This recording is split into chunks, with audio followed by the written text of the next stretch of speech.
এই যে অপু বিশ্বাসকে দেখতে পাচ্ছেন, মরুর বুকে আমাদের কুইন।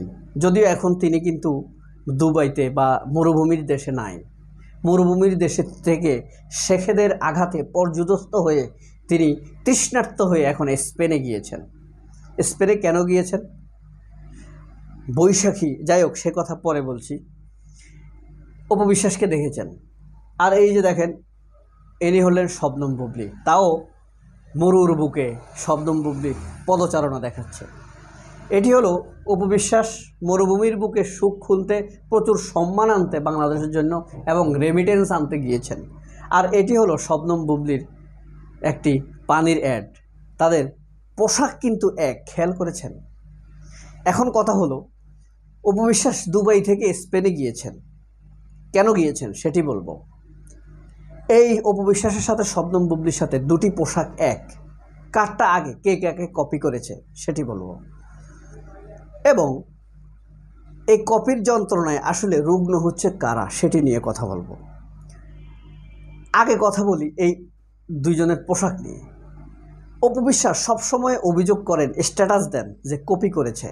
তার সাঙ্গপাঙ্গরা, নিম্ন শ্রেণীর শেষরা, সিন্ডিকেটরাও সেই হিসাবে শিয়ালের মতো উড়োধ্বনি দিতে, ধুয়োধ্বনি দিতে শুরু করে। তখনই কিন্তু দেখা যায় আসল এবং নকলের ফারাক। অপু বিশ্বাস আজ এসে 2024 সালে যে পোশাক পরেছেন, শবনম বুবলী এই পোশাকটি পরেছেন 4 বছর আগে।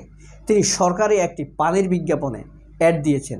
বিজ্ঞাপনে আপনারা দেখতে পাচ্ছেন মরুচারিণী এক সুন্দরী হেঁটে যাচ্ছে মরুভূমি দিয়ে, তৃষ্ণার্ত হয়ে তিনি তখন উথাল পাথাল করছিলেন। তখনই তার চোখের সামনে পড়ে মুক্তা পানি, বাংলাদেশের মানে একটা সরকারি, এই পানিটা সরকারি। এরপরেই তিনি যখন প্রশান্ত চিত্তে তৃষ্ণা নিবারণ করছিলেন, তখনই আগমন ঘটে মরুভূমির ডাকাত দলের, দস্যু দল এসে মরুচারিণীর ইজ্জত হরণ করতেও চায়নি, কিছুই করতে চায়নি। তাদের টার্গেট ছিল পানি, তারা ছিল তৃষ্ণার্ত। তো মরুচারিণী সুন্দরী মেয়ে ডাকাতদের আগমনে ভীত সন্ত্রস্ত হলেও তিনি আশ্চর্য হয়ে দেখলেন তারা পানি নিয়েই চলে যাচ্ছে, আর তার গায়ে সেই সুন্দর পোশাকটি দেখা গিয়েছে। 4 বছর পরে এসে আমাদের কুইন সেই পোশাকটি পরেই আবার একটি ছোট্ট সফট ঠান্ডা অপপ্রচার ছড়িয়ে দিয়েছেন যে শবনম বুবলী তাকে কপি করেছে। আসলে কপি করে কে আর রোগে আক্রান্ত হয় কে? কপি করেছে নিজে, তো এটি একটি অ্যান্টি কপি সিমট্রম রোগ, এটি কিন্তু একটি রোগ। অপু বিশ্বাস বারবার যে কপির অভিযোগটি করেন, এই অভিযোগটি হলো অ্যান্টি কপি সিমট্রম বলা হয়। এটার বিষয় হলো কি, যখন নিজের খুব ক্ষুধা লাগে তখন তারা অন্যকে খাওয়াতে চায়, যে বলে ও তৃষ্ণার্ত, ও তৃষ্ণার্ত, ও তৃষ্ণার্ত। আবার যখন বিয়েতে কেউ আসে খেতে যায়, নিজের ভাতের খাবার যখন শেষ হয়ে যায় তখন বলে যে তাকে খাবার দাও, তাকে খাবার দাও, তাকে তরকারি দাও, যাতে তার প্লেটের দিকেও নজর দেওয়া হয়। একইভাবে অ্যান্টি কপি সিমট্রম হলো এরকম, যে সে নিজে কপি করে এবং কপি করার পর অভিযোগটা তুলে দিবে, অমুকে আমাকে কপি করেছে। এরকম অনেক মানুষ দেখবেন না, আগে আক্রমণ করে, একজনকে গালি দিয়ে কথা বলে অথবা আঘাত করে ফেলে। আঘাত করার পর নিজেই আবার বিচারকের কাছে বিচার দিয়ে বসে যে আমাকে আঘাত করেছে, গালি দিয়েছে। অর্থাৎ তিনি গালিও দিয়েছেন, আবার নির্যাতিত হবার, ভিকটিম হবার যে সুযোগ সেটিও নিতে চান। এটি হলো অ্যান্টি কপি সিমট্রম। তিনি নিজেই বারবার কপি করেন আর অভিযোগ করেন যে আমাকে কপি করেছে।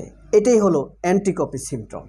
বারবার তিনি সেই কাজটি করে যাচ্ছেন, অতীতে আমরা অনেকবারই দেখেছি। এবং তিনি যে অপরাধটি করেন সবসময় ওই আগের কথাগুলো তার কাছে একদম প্রযোজ্য। তিনি যে অপরাধটি করেন সেই অভিযোগটি আরেকজনের ব্যাপারে করে বসেন। যখন তিনি প্রচুর মিথ্যা কথা বলেন, এই সাক্ষাৎকারে এক কথা, এই সাক্ষাৎকারে আরেক কথা। একই সাক্ষাৎকারে 5 মিনিট আগে বলেন আমি টোকা দেওয়ার পর দরজা খুলে দিয়েছে, 5 মিনিট পরে বলছেন আমি গিয়ে মনে হয় খোলাই দেখেছি। 5 মিনিট আগে বলছেন আমি আমার ছেলেকে নিয়ে গিয়েছি, 5 মিনিট পরে বলছেন আমি আমার স্বামীর বা অমুকের বোনকে নিয়ে গিয়েছি। এই যে এগুলো প্রচুর মিথ্যা কথা বলে আবার অভিযোগ করে যে আমি অমুকে মিথ্যা কথা বলে, নিজেই মিথ্যা কথা বলে আরেকজনের বিরুদ্ধে মিথ্যার অভিযোগ আনে। আরও একটি প্রমাণ বলি, সেটি হলো নিজেই আরেকজনের পরিবার নিয়ে আক্রমণ করে কথা বলে। যেমন কুইন যখন শবনম বুবলির বোনকে নিয়ে কথা বলেছে যমুনা টেলিভিশনে, আপনাদের নিশ্চয়ই মনে আছে, তার বোনকে আক্রমণ করে কথা বলেছে, বোনকে তাচ্ছিল্য করে কথা বলেছে, অথচ তিনি একজন প্রতিষ্ঠিত শিল্পী, বিখ্যাত কণ্ঠশিল্পী আসিফ আকবর, এন্ডো কিশোরের সাথেও তিনি গান গেয়েছেন।